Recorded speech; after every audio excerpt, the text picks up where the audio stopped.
কি গো, একটু তাড়াতাড়ি নাও, হোটেলে যেতে হবে তো। নাকি আজকে হোটেলে যাবে না?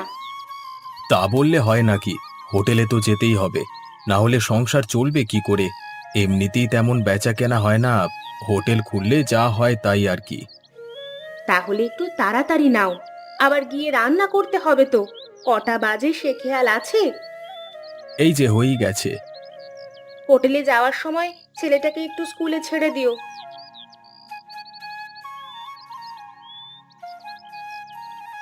কি মজা কি মজা! আমি বাবার সাথে বিদ্যালয়ে যাব। কত খুশি আমার ছেলেটা। নিশ্চয়ই দিয়ে আসবো বাবা। সাকিব, তোর খাবার দেওয়া আছে, মনে করে নিয়ে নিস। আর পানির বোতলটা নিয়ে যাস। জি মা, আমি মনে করে সবকিছু নিয়ে নেব। তুমিও তো ভেবো না। আসছি গো বউ, তুমি সাবধানে থেকো, নিজের খেয়াল রেখো কেমন? মা, আমি আসছি, হ্যাঁ। এসো তোমরা, সাবধানে যেও।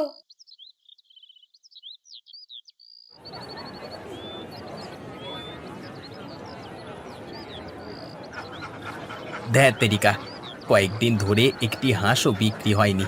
এরকম ভাবে চলতে থাকলে না খেতে পেয়ে পথে বসতে হবে। এই তো একজন আসছে মনে হচ্ছে এইদিকেই।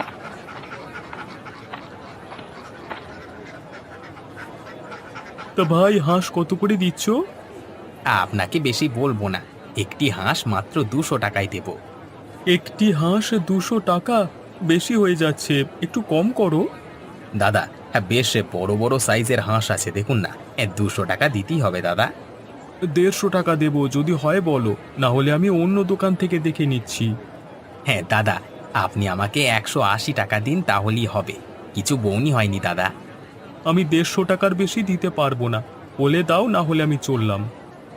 তাই দেন, কি আর বলবো বাবু।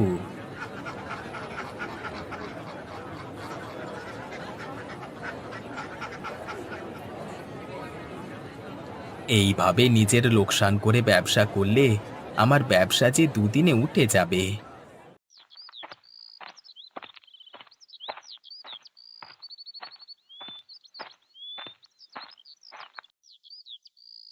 সাকিব, বিদ্যালয়ের ভেতরে যা, আমি হোটেলে যাচ্ছি। জি বাবা, আমি বিদ্যালয়ের ভেতরে যাচ্ছি। তুমি সাবধানে যেও, কেমন? হ্যাঁ রে, আমি সাবধানেই যাব। তুই মন দিয়ে পড়াশোনা কর, একদিন অনেক বড় অফিসে চাকরি করবি। হুম বাবা, আমি তোমাদের মুখ উজ্জ্বল করব। এখন আমি আসছি।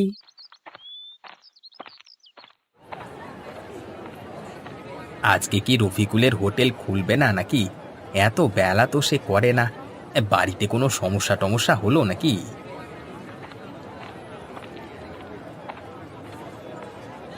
কি ভাইয়া, আজকে এত দেরি কেন? কোনো সমস্যা টমস্যা হয়েছে নাকি? না বন্ধু, সমস্যা কিছুই হয়নি। আজকে সকালে চোখটা একটু লেগে গিয়েছিল, তাই দেরি হয়ে গেল। ও, ঘুমিয়ে পড়েছিলে তাই তো? হ্যাঁ বন্ধু, ঘুমিয়ে পড়েছিলাম। তোমার কি কিছু বেচা কেনা হলো? বেচা কেনা কেন হবে না?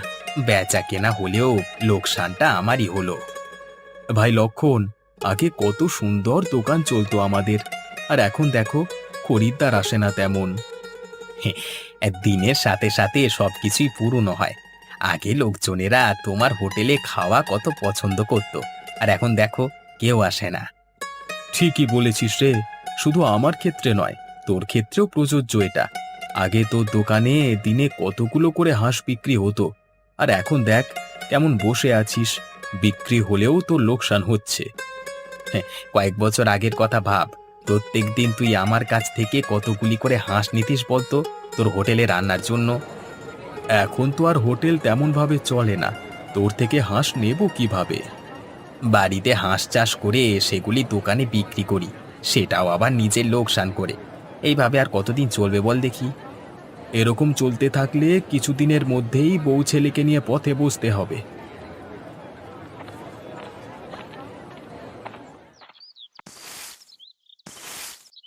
দিদি, কেমন আছো? আরে মিতা যে, অনেকদিন পর আমাদের বাড়িতে এলে। আমরা সবাই ভালো আছি গো। তোমাদের সব কেমন চলছে? এমনিতে তো ভালোই আছি গো দিদি, কিন্তু। কিন্তু কি? আচ্ছা, ভিতরে এসে বসে তারপর গল্প আড্ডা হবে।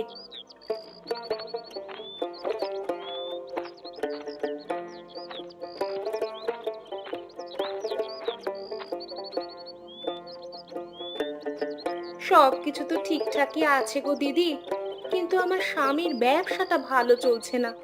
শুধু তোমার নয়, রফিকুলের ব্যবসারও ওই একই হাল।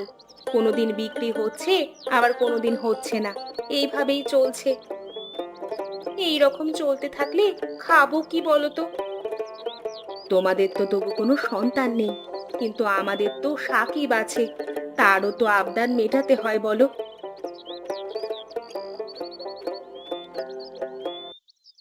মিতা কাকিমা, তুমি কখন এলে? কেমন আছো তোমরা? এই একটু আগে আসছি রে। ভালোই আছি। তা তোর পড়াশুনো কেমন হচ্ছে? পড়াশোনা ভালোই হচ্ছে কাকিমা। সামনে পরীক্ষা আছে।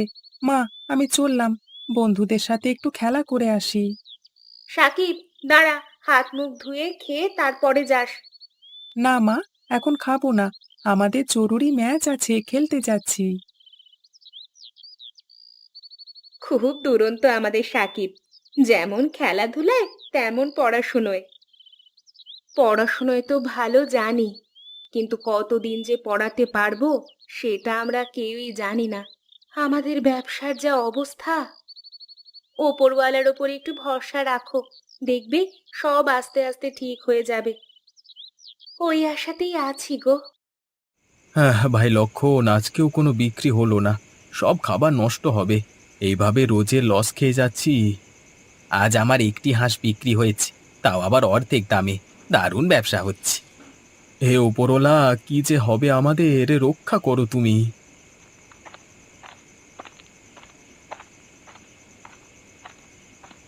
বাবা, আমায় একটু খেতে দেবে? দুদিন থেকে কিছু খাইনি, বড্ড খিদে পেয়েছে। আমাদের অবস্থাই খারাপ, আর তোমাকে কি করে দিই বলো তো? আচ্ছা আচ্ছা, আপনি ভেতরে আসুন, আমি খেতে দিচ্ছি। আমার হোটেলে খাবার বিক্রি হয়নি। খাবার নষ্ট করবার থেকে দান করা ভালো। আসুন আসুন।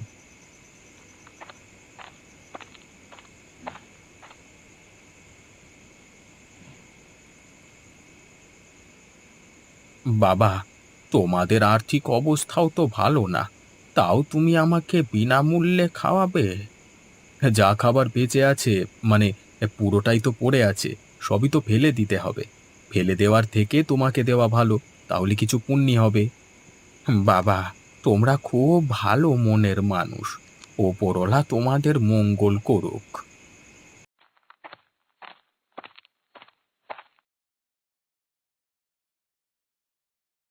কি গো, আজকে কেমন বিক্রি হলো? আর বলনি বউ, আজকে একটি মাত্র হাঁস বিক্রি হয়েছে, তাও আবার অর্ধেক দামে। সে কি গো, তুমি তো লোকসান করে ফেললে।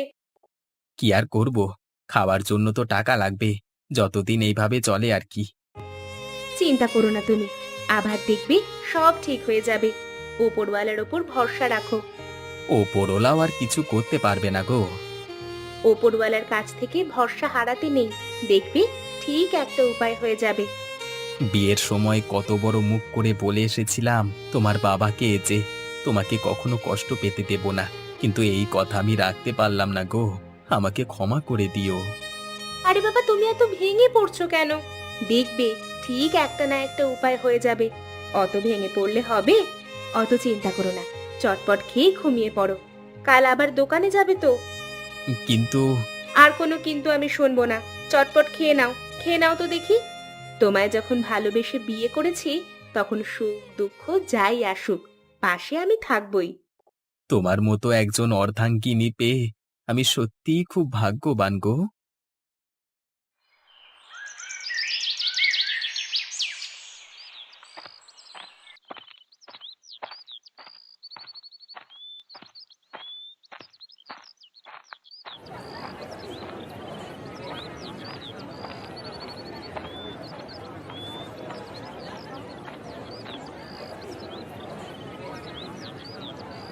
কি ব্যাপার, আজকে লক্ষণ এখনো দোকান খোলেনি? অন্যদিন তো আমার থেকে আগে এসে দোকান খুলে ফেলে। আবার কোনো বিপদ হলো না তো?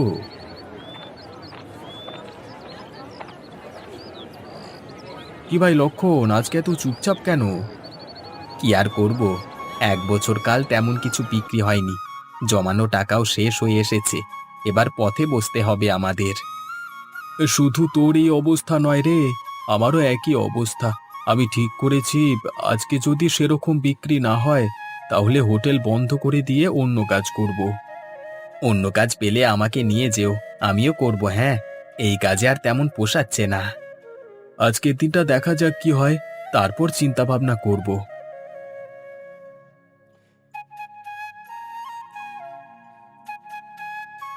ভাই, খুব ক্ষুধা লেগেছে, তাড়াতাড়ি খেতে দাও তো। যা টাকা লাগে দিয়ে দেব। আপনাকে কি খেতে দেব? যেটা তাড়াতাড়ি হবে সেটি নিয়ে এসো। খুব ক্ষুধা লেগেছে, টাকার চিন্তা করতে হবে না, আমি সব দিয়ে দেব। হাঁসের মাংস আর ভাত রান্না করা আছে, ওটাই নিয়ে আসি। হ্যাঁ হ্যাঁ, তাই নিয়ে এসো।